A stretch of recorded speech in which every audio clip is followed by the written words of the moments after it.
우리의 신앙뿐만 아니라 우리는 우리 인생에도 마지막이 좋아야 돼. 그래서 우리는 웰다잉을 추구하는 인생입니다.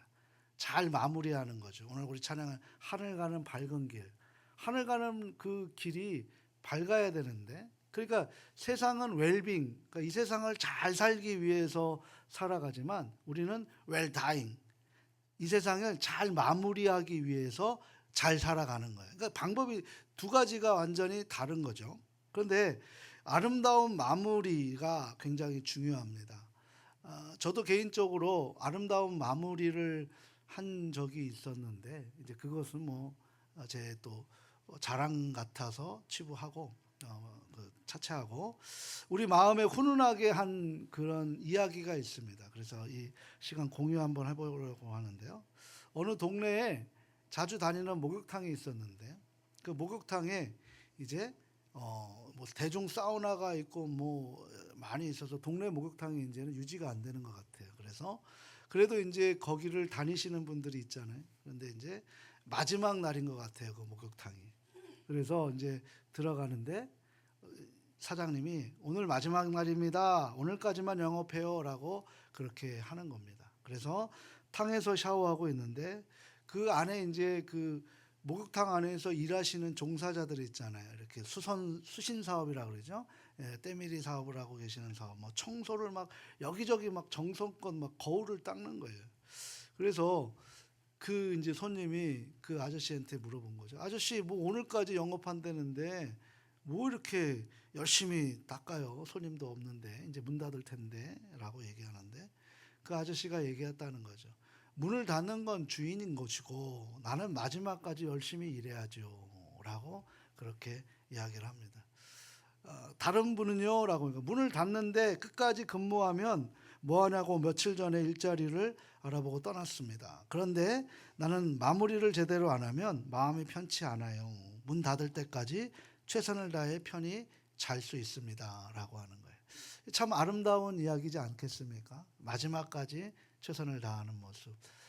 제가 여기 예원교회 오기 전에 서원경교회 부목사로 있었을 때 마지막에 그 서원경교회에서 부흥회가 있었어요.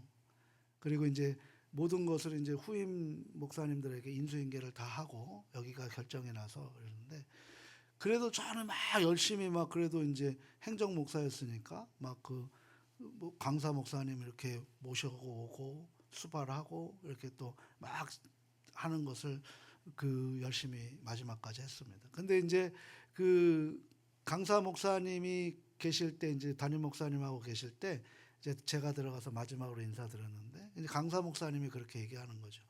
아이 뭐 내일 모레 간다면서 뭘 그렇게 열심히 하냐고 이제 갈 사람이 그러는데, 제가 그때 이제 한마디를 드렸는데 그게 이제 담임 목사님의 귀에도 좋았고 그 강사님의 귀에도 좋아서 어느 때 가시면 그 간증을 하신다 그러더라고요. 저는 갈 때까지 서원경교회 부목사입니다라는 거지. 가는 날까지 서원경교회 부목사이고 지금 여기 와서는 이제 예원교회 담임 목사로 주님이 허락하실 때까지 여인교회 담임 목사로 최선을 다해서 일을 하는 거죠. 그게 이제 제가 여기서 은퇴를 할 수도 있고, 그거 모르는 거예요. 우리 앞날을 어떻게 알아요? 근데 그 있는 자리에서 우리가 최선을 다하는 것, 이게 아름다운 마무리지 않을까라는 생각으로 이 이야기를 합니다. 가족 여러분, 우리가 우리 인생에서 우리의 신앙뿐만 아니라 마지막까지 우리가 좋아야 돼요. 우리 인생의 역사에도 마지막 마무리를 잘 해야 될 것 같습니다. 아무리 과거에 충성하고 아무리 과거에 별별 특별한 은사를 받고 있다 하더라도 마지막에 믿음이 살아 있어야 되는 거예요. 그래서 우리는 현재적 종말론 사상에 살아갑니다. 그러니까 오늘을 우리가 주신 선물을 최선을 다해야지, 어제 열심히 한 거는 어제불로 끝난 거예요. 어제 거를 막 오늘로 갖고 와서 나 옛날에 이랬는데, 그러면 오늘은 더 잘해야 되는데 그러지 못하는 것은 오히려 우리에게 부끄러움거리가 될 수 있다는 거죠. 히브리서 기자는 마지막에 믿음을 걸어야 되고 믿음의 영웅들의 그 마지막 종말을 주의 깊게 보고 그들을 본받으라 라고 그렇게 표현하고 있습니다. 중요한 것은 마지막까지 잘하는 것이 중요합니다. 99%를 잘하고 나머지 마무리가 잘 못하면 그거는 잘 못하는 거예요. 어떻게 시작하느냐도 중요하지만 어떻게 마무리를 하느냐가 정말 중요합니다. 특히 신앙생활은 더더욱 그렇죠. 주님은 마지막까지의 우리의 삶을 원하시는 거예요. 마지막에 내가 주님을 붙들고 있느냐, 마지막에 주님께서 나의 기억이 기뻐하시는 기억이 있느냐, 이게 정말 중요한 거죠. 그러므로 변함없는 믿음으로 우리 신앙생활을 지속할 수 있는 믿음이 필요한 줄 믿습니다. 우리가 지금 계속해서 계시록 16장, 17장을 통해서 바벨이라는 말의 뿌리와 그것이 요한계시록에서 어떻게 의미하고 있는지를 지금 확인했습니다. 정리하자면 바벨은 세상 정신의 뿌리입니다. 그 정신은 창세기 11장 바벨탑을 쌓는 인간들에게서부터 시작되어서 어두움의 세상 주관자들이 땅의 모든 사람들을 노략질하는 그런 주된 정신, 그러니까 힘으로 세상을 지배하는 정신, 이게 바벨 정신이에요. 이 바벨이 유다를 멸망하는 도구로 사용되면서 구체화된 적그리스도의 세력이라고 이름을 함께 갖기도 했습니다. 하나님의 징계의 막대기로 사용된 것을 알지 못하고 그들 스스로가 교만해 버리니까 그 찬란한 그들의 역사는 70년으로 끝나버려요. 그냥 짧게 끝나고 짧고 굵게 끝나버리고 마는 거죠. 그러니까 하나님은 그들을 어떻게 만드셨냐면 유다를, 이스라엘을 징계하는 사랑의 도구로 만드셨는데도 불구하고 자기들이 뛰어난 것이라고 생각하는 착각 속에서 그렇게 한순간에 멸문지화를 당하게 됩니다. 이 바벨 정신은 요한계시록에 와서는 어떻게 비추냐면 하나님을 대적하는 세력으로 그렇게 총칭하는 의미로 발견할 수 있죠. 그래서 음녀 바벨론은 세상 정신을 포함한 새 짐승, 용, 바다에서 올라온 짐승, 땅에서 올라온 짐승을 우리가 함께 포함한다고 함께 공부했습니다. 그러니까 세상 정신의 배후에 존재하는 이 어두움의 세상 주관자들을 포함하는 의미로 확대할 수 있는 것이죠.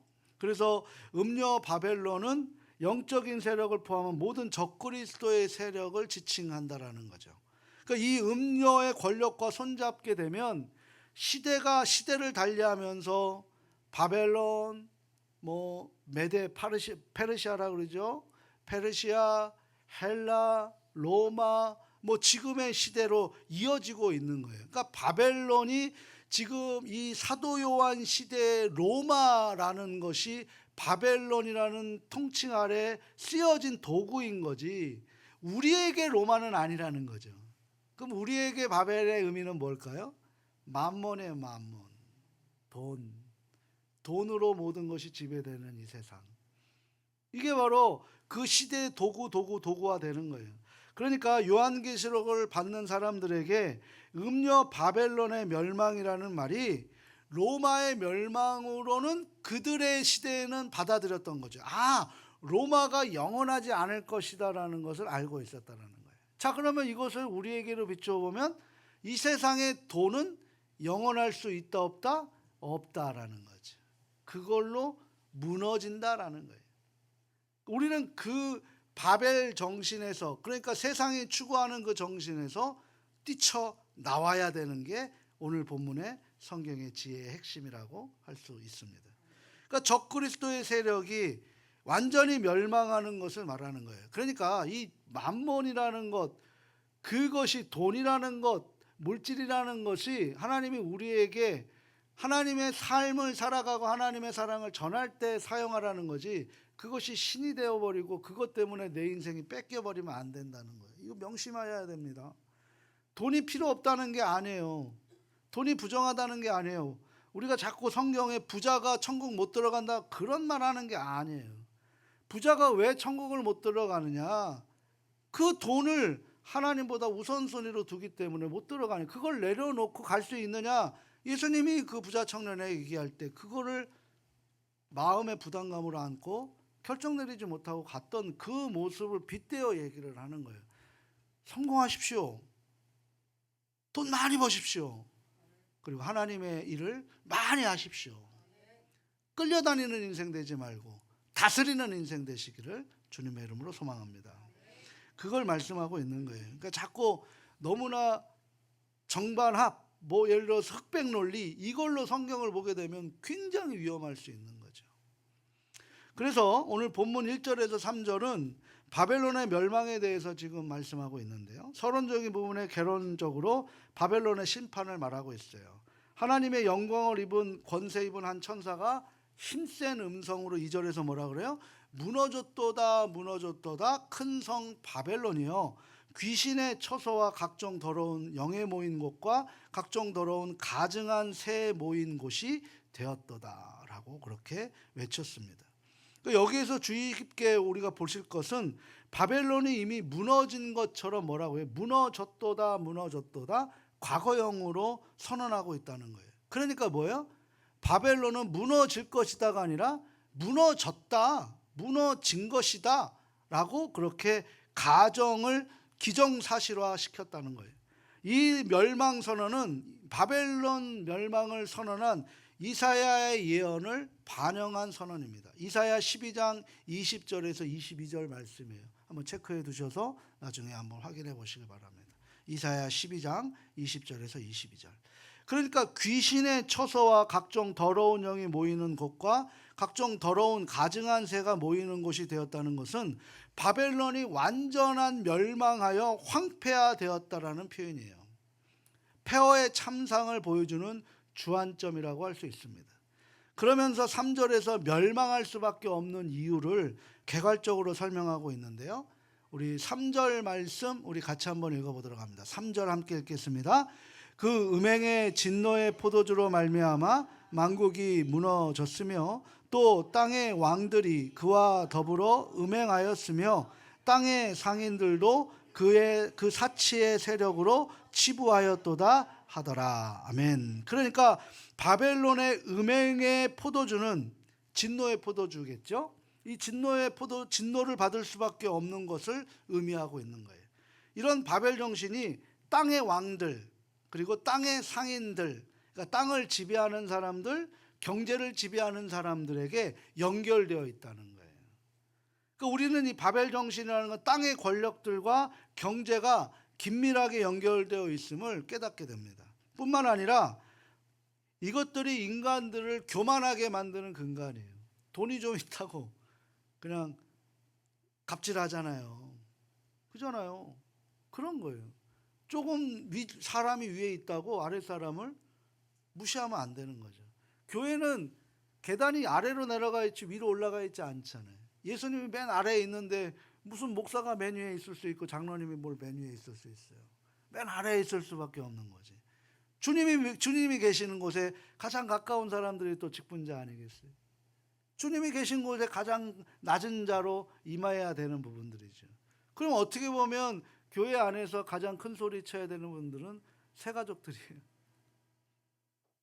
가장 듣고 가장 낮은 곳에서 오른손 알린 왼손 모르게 하는 분들이 직분자예요. 근데 거꾸로 돼가고 있잖아요. 그러니까 이제 이런 문제들이 생기는 거죠. 그러니까 땅의 왕들이 바벨 정신의 노예가 되어서 어떻게 됩니까? 모두가 다 군림하려고 하는 위치에 서 있게 되는 거죠. 또한 상인들을 언급하고 있는데 상인들은 적그리스도의 세력, 우리가 지난번에 배웠죠. 너 황제에게 네가 살려면은 황제에게 절하라.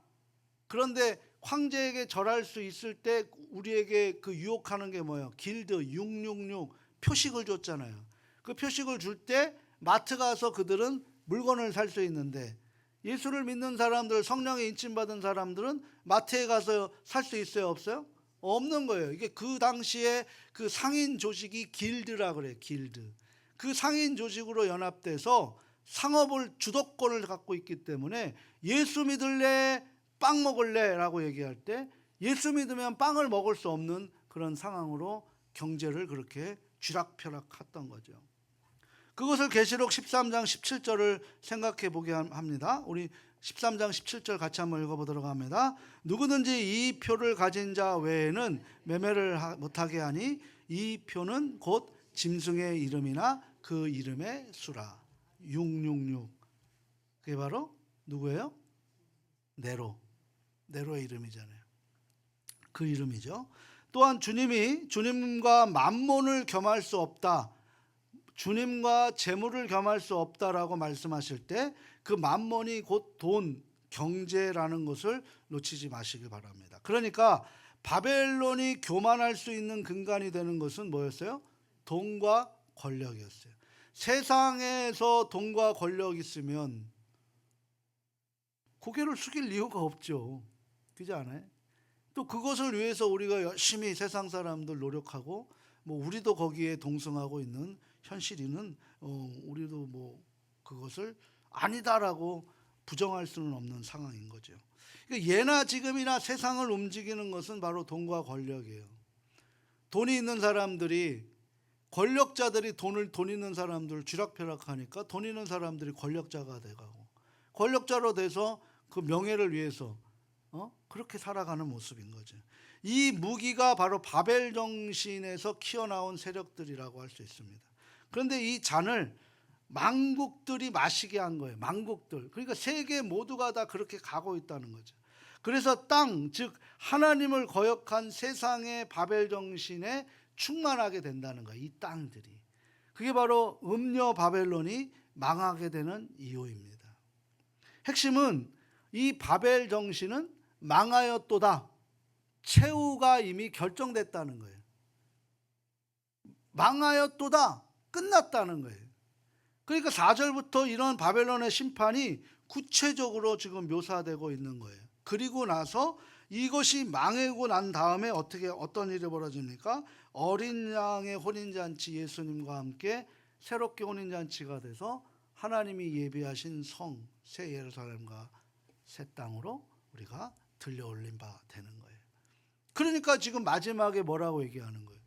그 바벨 정신, 그 망한 그 세계에서 빨리 나오라 라고 지금 얘기하고 있는 거죠.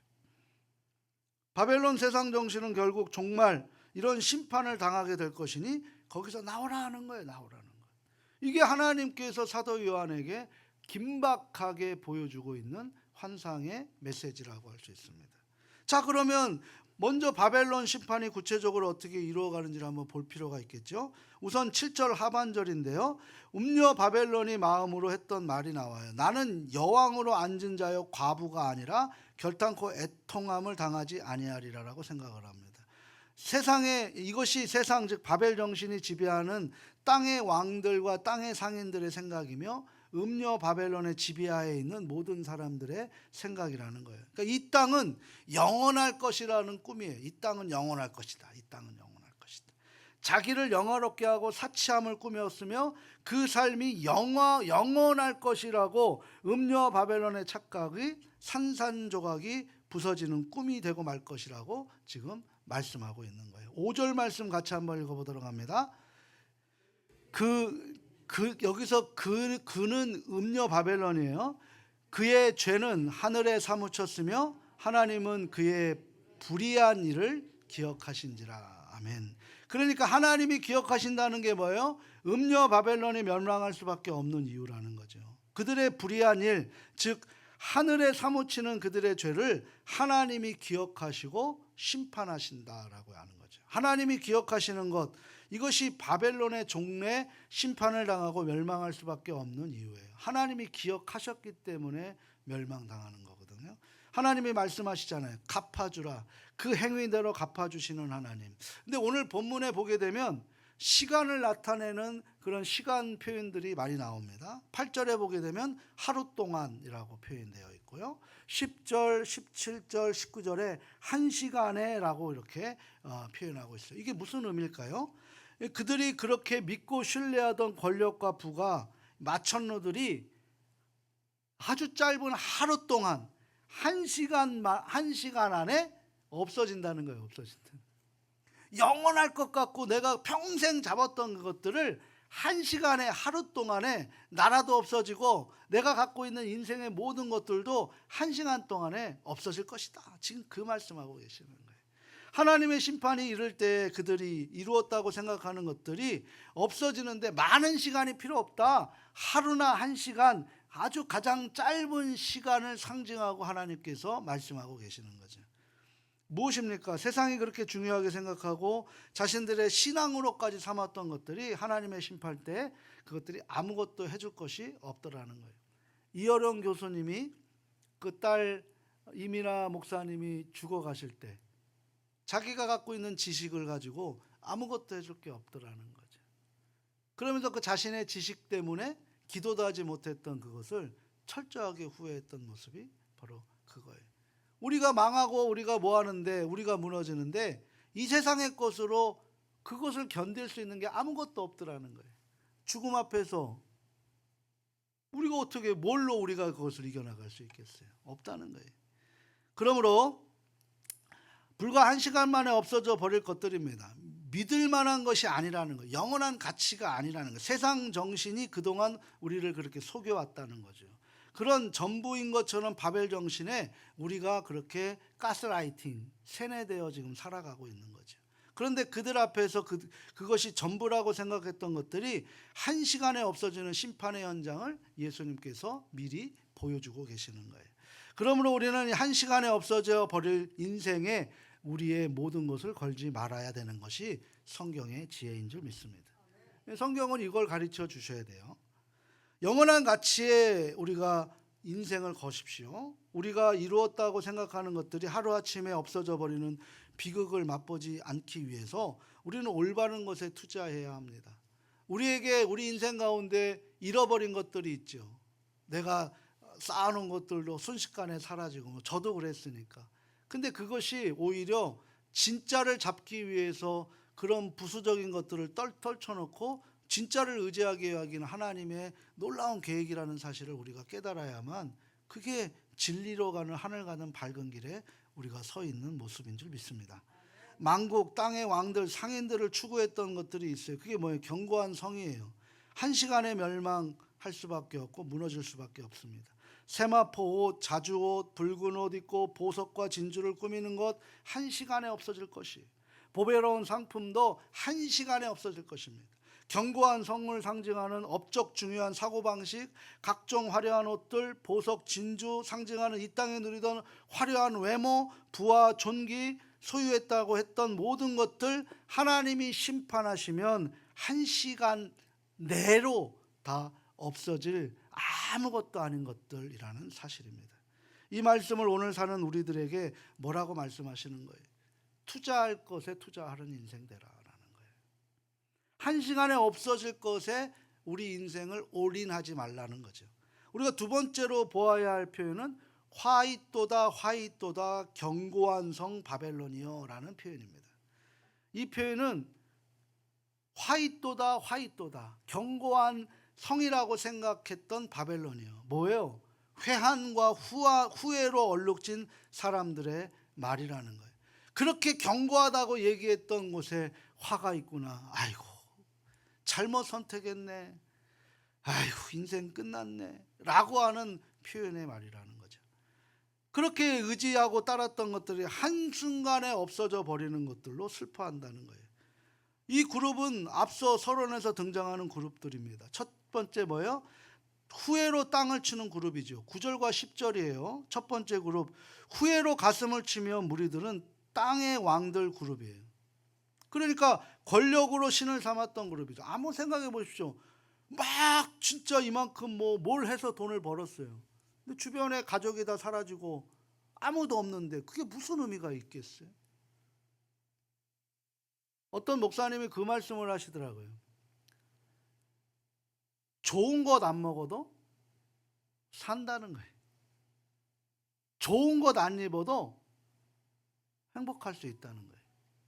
근데 그거를 막 거기에 모든 걸 해놓고 가족들이 다 무너지고 막 가정이 쪼개지고 내 병이 아프게 되면 그게 무슨 의미가 있냐는 거예요. 지금. 아무 의미 없다는 거죠. 세상의 통치자들이 바벨 정신과 함께 음행하고 사치했습니다. 그런데 그들의 권력의 상징으로 세운 큰 성 바벨론이 지금 불타고 있는 거예요. 상징적인 표현이겠습니다만 땅의 정신에 충만한 사람들이 엄청난 권력과 부를 자랑하면서 세운 세력의 권력의 상징들의 건물들이 다 불타오르는 거예요. 권력의 원천이 사라지고 없는 것이죠. 뭐 예전에 뭐 또 어떤 드라마에서 또 이것이 또 한번 회자가 돼서 굉장히 또 유명한 부분이 있는데, 화무시비롱이라는 표현을 아시죠? 그 뭡니까? 열을 붉은 꽃이 없다라는 거예요. 꽃이 붉을 수 있는 것은 열을 받게 되지 않는다라는 거. 그건 뭐예요? 세상이 영원하지 않다라는 거죠. 로마도 영원하지 않았습니다. 그들은 로마가 영원할 것 같지만 로마도 멸망했어요. 세상의 그 어떤 것도 영원하지 않습니다. 이들이 후회로 땅을 치면서 화이또다 화이또다 한 것입니다. 두 번째 땅을 치는 그룹이 뭡니까? 상인 그룹이에요. 상인 그룹. 권력이 아니라 돈을 숭배하는 사람들인 거죠. 11절에서 16절에 그들의 이야기가 나옵니다. 근데 이 상인들이 애통해하는 이유가 뭡니까? 물건을 사는 사람들이 없는 거예요. 다시 말해서 그들이 이루었다고 생각했던 부가 한시간에 망하게 되어버리는 거죠. 12절과 13절에 보면 거래한 품목들이 기록되어 있어요. 심지어는 사람도 돈만 된다면 매매가 가능한 이 바벨 정신으로 지배하는 세상인 것입니다.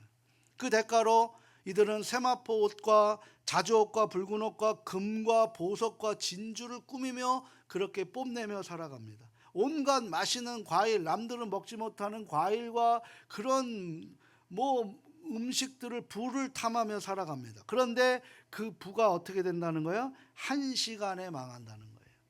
그들이 믿고 따랐던 그 돈이 한순간에 내 것이 아니어 버려 된다는 거죠. 쾌락과 부와 사치와 향락을 가져다 주었습니다. 그러나 그것이 영원하지 않는 하나님의 심판대가 되자 한시간에 없어질 허무한 물건이다라는 거예요. 땅을 치면서 화이또다 화이또다 후회한들, 무슨 의미가 있겠냐는 거죠. 후회하기 전에. 그래서 하나님이, 주님께서 뭐라고 얘기했어요? 하늘의 창고에 쌓아두라라고 말씀하신 거예요. 하늘의 창고에 쌓아두는 것이 후회와 회한이 없는 비결인 줄 믿습니다. 세 번째 그룹은 뭐예요? 선주들이에요. 선주들. 배죠. 그 당시에 무역하는 사람들. 17절에서 20절에 그들의 애통하는 노래가 기록되어 있는데요.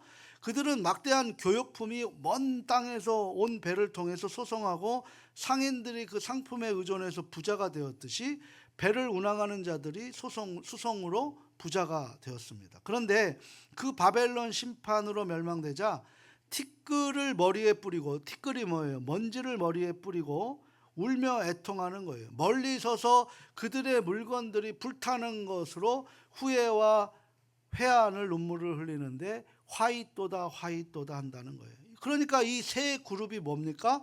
바벨론이 세상을 지배할 수 있는 세상 정신으로 권력을 숭배하는 자들, 돈을 사랑하고 숭배하는 자들, 그리고 선주들, 상인들의 슬픈 노래는 바벨론의 멸망과 함께 세상 정신의 종말을 말씀하고 있는 것입니다. 자, 바벨론의 심판에 대한 결정적인 구절은 21절에서부터 24절까지 나오는데, 그 단락에 반복되는 단어가 뭐냐면 다시 내 안에서, 다시 내 안에서. 더 이상 풍류하는 소리 들리지 말고 세공업자들이 보이지 않을 것이며 맷돌 소리가 들리지 않을 것이며 등불빛이 비추지 않을 것이며 신랑과 신부의 음성이 들리지 않을 것이라는 거예요. 그 이유는 뭐예요? 힘센 천사가 이 바벨론을 큰 맷돌 같은 돌을 달아서 바다에 던져버립니다. 보이지 않는다는 거예요. 그 맷돌이 우리로 얘기하면 약 450kg 정도 되는 거예요. 450kg. 그 맷돌을 담고 바닷속에 빠져버리니 뜰 수가 없다는 거죠. 무슨 말씀입니까? 영원한 바벨 정신의 종말을 말씀하고 있는 거예요. 이 바벨의 심판과 멸망은 적그리스도의 세력의 최종적인 멸망입니다. 우리가 돼지떼가 물로 들어가고 죽은 거 봤죠? 그게 마지막 그 사탄의 세력의 마지막 종말의 모습이라는 거예요. 그런데 여기서 우리가 놓치지 말아야 할 것은 음료 바벨론의 심판에 대한 문맥에서 실제로 언급되는 내용들이 무엇이냐는 거예요. 우리가 생각하는 영적인 것들이 아닙니다. 실제적인 것들이에요. 세상이 지배하고 있는 세상 정신이라는 거예요. 권력의 끝없는 욕망, 돈에 대해 채워지지 않는 갈증에 대한 내용이 오늘 본문의 전체 핵심이라는 거예요. 영적인 것과 실제적인 것을 우리가 확인해야 되는 거죠. 이런 것들이 다시 보이지 않을 것이라고 말씀하고 있는 거예요. 그래서 암시적인 메시지는 바벨론이라는 이 땅에 만연한 욕망의 문제와 긴밀한 연관이 있다라고 볼 수 있습니다. 처음 바벨탑을 쌓았던 인간이 추구했던 욕망과 흡사한 거죠. 우리가 하나님을 만나서 하나님처럼 강대해 보자라고 하는 그런 거죠. 그게 교만이잖아요. 그죠? 그러니까 마지막 심판이 이루어지면 그런 종류의 쾌락과 즐거움이 완전히 바다에 그 450kg의 돌을 메고 수장되어 버리고 마는 거예요. 세상 정신이 소멸되어 버립니다. 사탄은 늘 그 속에서 꿈틀거리고 숨을 쉬며 활동을 하고 있는 거죠. 그러므로 우리에게 적그리스도는 무슨 귀신이나 뭐 어떤 박해받는 초종 이렇게만 생각하지 마시길 바랍니다. 훨씬 더 치밀하게 우리에게 이 실제적인 것들로 우리를 유혹해요. 귀신이 우리를 넘어뜨려요? 아니에요. 돈이에요, 돈. 남자예요, 여자예요. 이런 걸로 넘어져요, 이런 걸로. 자꾸 뭐 영적인 것으로만 우리가 생각하지 마시길 바랍니다. 나의 아킬레스건이 무엇인지, 나의 연약한 게 무엇인지를 나만 알아요? 하나님도 아시고 사탄도 알아요. 뭐에 무너지는 것인지 우리가 그걸 놓고 날마다 깨어 기도해야 돼요. 그렇지 않으면 어느 순간에 넘어져요. 삼손이 왜 넘어졌습니까? 삼손이 귀신에 넘어졌어요? 여자에 넘어졌어요. 여자에 미쳐서. 여자 보는 눈은 하나님으로 바라보지 않고 여자 보는 눈으로 그렇게 올인했기 때문인 거예요. 히스기야가 어떻게 넘어졌어요? 자랑하다 넘어졌어요. 자랑하다가. 자기 하나님 살려줬는데도 자기 창고에 금덩어리만큼 있다는 거 자랑하다가 나중에 어떻게 됩니까? 다 뺏기잖아요.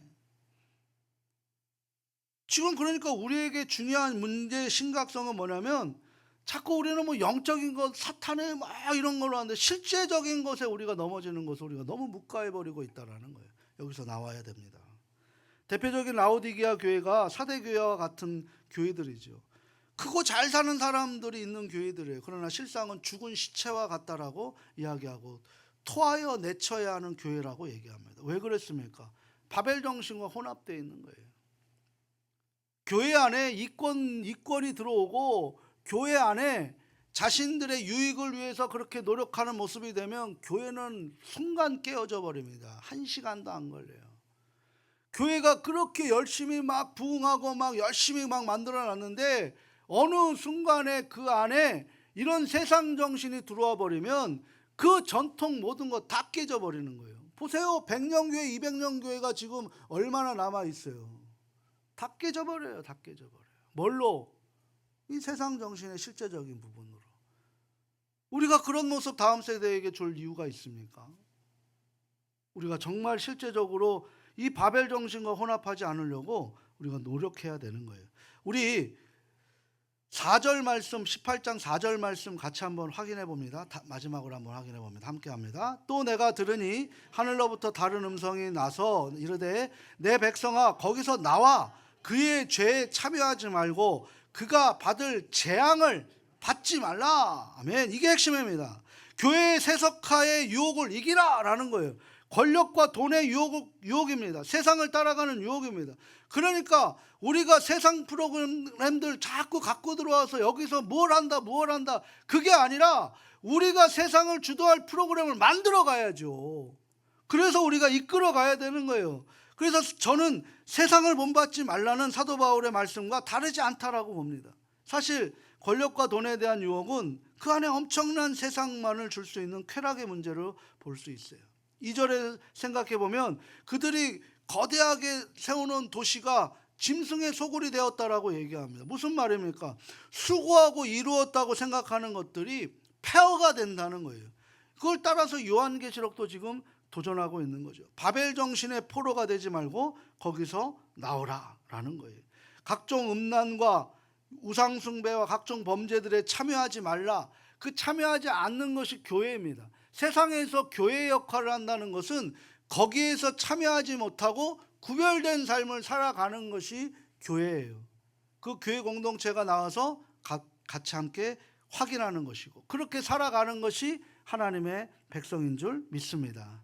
우리 20절 말씀도 마지막으로 한번 더 읽어봅니다. 함께 읽겠습니다. 하늘과 성도들과 사도들과 선지자들아 그로 말미암아 즐거워하라. 하나님이 너희를 위하여 그에게 심판을 행하였음이라 하더라. 아멘. 그러니까 음녀 바벨론을 심판하시는 이유는 뭐예요? 저와 여러분을 위하여요. 근데 우리가 그것을 그 음녀에 속해서 음녀에 빠져서 우리가 거기에 있으면 심판하시는 이유가 하나님이 없어지는 거예요. 우리를 위해서 심판하시는데 우리가 거기 있는데 어떻게 심판하시겠어요? 믿음의 정절을 지킨 성도들을 지칭하는 거예요. 먼저 이 가운데 순교당한 사람들을 보고 우리가 함께 이끌어가는 거예요. 그래서 교회는 점점 거룩해져야 되는 것인 줄 믿습니다. 사랑하고 소중하고 존경하는 가족 여러분, 따라서 요한계시록의 영적인 실체로서의 바벨론도 언급하지만 그 악한 영들과 연합된 인간이 만들어낸 세상 정신에 우리가 더 주목해 볼 필요가 있어요. 우리가 영적인 것에 흔들리지 않아요. 실제적인 것에 흔들립니다. 그렇기 때문에 우리가 영적인 무장을 하라는 거죠. 짐승의 지배받은 인간들이 만들어놓은 가치와 권력과 경제 구조에 성도들이 치열하게 싸움터가 되는 거예요. 이게 아마겟돈의 전쟁터입니다.